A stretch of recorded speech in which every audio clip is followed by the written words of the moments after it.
va aller voir directement comment se passe une formation et ça va nous permettre de bien comprendre le troisième point qui est, voilà, on retourne à l'école.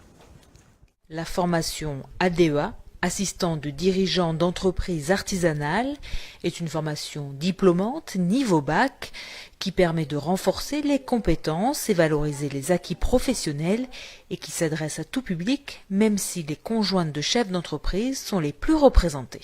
En majorité, ce sont des personnes qui sont déjà en activité, soit salariées, soit chefs d'entreprise, soit conjointes collaboratrices dans une entreprise artisanale. Le but premier, c'est de développer soit des compétences nouvelles ou alors de perfectionner ce qu'on sait déjà et surtout d'acquérir une confiance en soi dans l'employabilité aussi.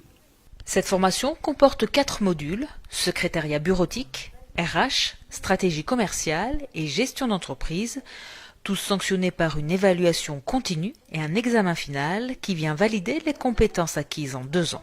Parfois, ils ont les compétences et même au-delà. C'est simplement, ça permet de formaliser ces compétences et de les valider. Et puis, ça leur apporte une reconnaissance professionnelle en interne, indéniablement, vis-à-vis de l'extérieur aussi. Et potentiellement, ça peut leur apporter aussi des opportunités d'évolution de carrière. Si elle souhaitait aller mettre ces compétences-là au service d'une autre entreprise. Voilà.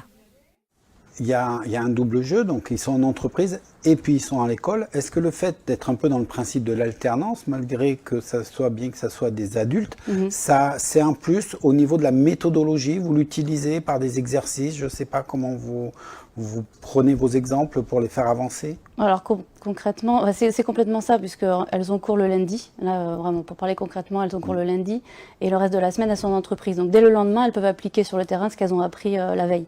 Donc c'est tout frais et généralement, ça permet de bien assimiler ce qui a été vu. Donc ça, c'est vraiment le plus de la formation, d'adapter vraiment le rythme au rythme de l'entreprise.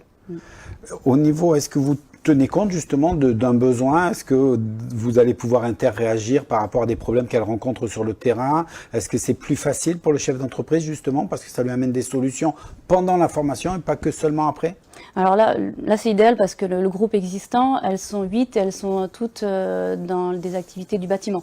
Donc là forcément les échanges sont bien concrets. Elles échangent donc sur des expériences qu'elles ont chacune dans leur entreprise. Donc elles peuvent, alors c'est rassurant et puis c'est aussi source de solutions exactement pour le chef d'entreprise qui peut voilà, concrètement, si c'est sur la bureautique, le lendemain, elle va arriver à l'entreprise et puis elle va lui dire bon, là, on va gagner 1 heure parce que je vais te faire du publipostage. C'est vraiment un exemple bateau, mais c'est ce qui permet. C'est une réalité, ouais.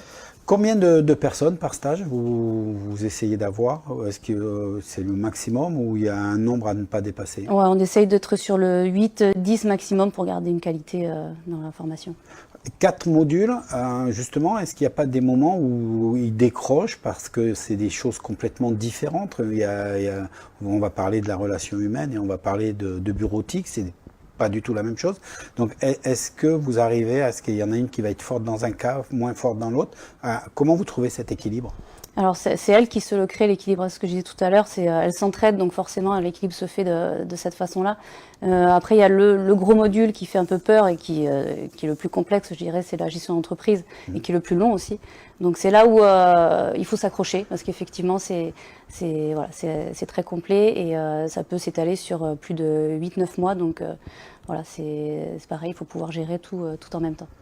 Le taux de réussite, quelqu'un qui s'engage dans cette formation, il va quand même prendre 2 ans de sa vie, c'est quand même, elles l'ont toutes dit, c'est un sacré investissement. Oui.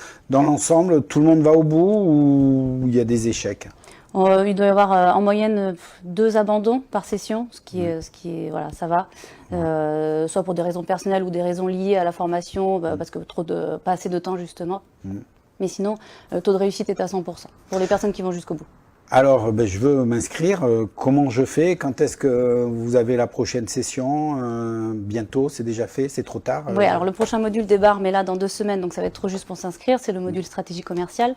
Et après, c'est pas forcément l'idéal. Alors, ce que j'ai pas précisé, ce qui est important de dire, c'est qu'on peut intégrer la formation n'importe quand, tant que c'est le démarrage d'un module. Le prochain qui arrive, c'est trop tôt et c'est pas forcément favorable de débuter par la stratégie commerciale puisqu'elle se finit par l'élaboration d'un mémoire. Alors attention, mémoire, c'est un bien grand mot. C'est un rapport sur voilà, quelle stratégie je mets en place pour mon entreprise, mais on rend quand même un outil à la fin, donc c'est bien de finir avec ça.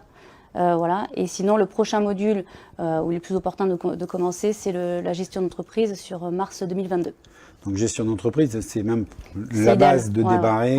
Voilà. Donc l'autre chose qu'il ne faut pas oublier de dire, c'est que vous vous occupez de tout. C'est-à-dire que moi, je viens, je vous dis, je veux m'inscrire et je dirais financièrement, vous vous occupez de faire que ça soit pris en charge en totalité, dans la majorité des cas, vous faites tout l'administratif, vous vous occupez de tout. Moi, j'ai rien à faire. J'étudie le profil de la personne qui veut faire la formation. En fonction de son profil, il y a des financements envisageables. Si c'est salarié, ce sera l'OPCO de l'entreprise. Si c'est un chef d'entreprise ou conjointe collaboratrice, ce sera le conseil de la formation. Dans tous les cas, on trouve des solutions pour que ça revienne à zéro pour les chefs d'entreprise en termes financiers. En tout cas. Voilà, au minimum, ce qui fait c'est toujours plus facile. Voilà. Donc voilà, on a essayé de faire un tour assez rapide de cette formation, de vous faire prendre conscience aussi qu'il faut être formé, même pour être chef d'entreprise, il faut toujours apprendre et il y a toujours besoin, que les conjoints collaborateurs sont déjà importants dans les entreprises et qu'il faut qu'eux aussi soient reconnus et aidés. Alors, prochaine formation mars 2022, vous avez le temps de vous inscrire.